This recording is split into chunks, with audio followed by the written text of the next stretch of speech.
Tërmet Peçi shkakton tërmet në Bashkinë Vlorë.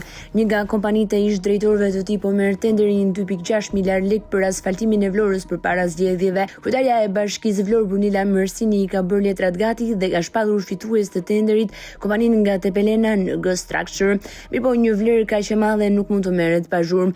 Tenderi është mbajtur më 7 prill 2026, megjithëse duhej të zhvillohej më 27 mars. Për momentin procedura është pezulluar dhe ka mbetur në dorë të KBP-s, më konkretisht bëhet fjalë për prokurorimin në riveshje me asfalt për vitin 2026 e ndarë në 2 lote, me një fond limit total 255 milion lekë të reja pa TVSH, një rrugë e 2 punë. Edhe mashtrohen qytetarë përpara zgjedhjeve vendore dhe mbushet arka e biznesit të rilindjes. Rrugët që do të shtrohen janë të lagjeve të brendshme të qytetit të Vlorës, të cilat janë lënë në pasdore dhe u vjen radha vetëm kur ka zgjedhje. Kjo është procedura e lotit numër 1 me fond limit 136.1 milion lekë të reja pa TVSH. Në njëjtën datë është mbajtur dhe tenderi për lot 2 me fond limit 119.7 milion lekë të reja pa përfshirë TVSH.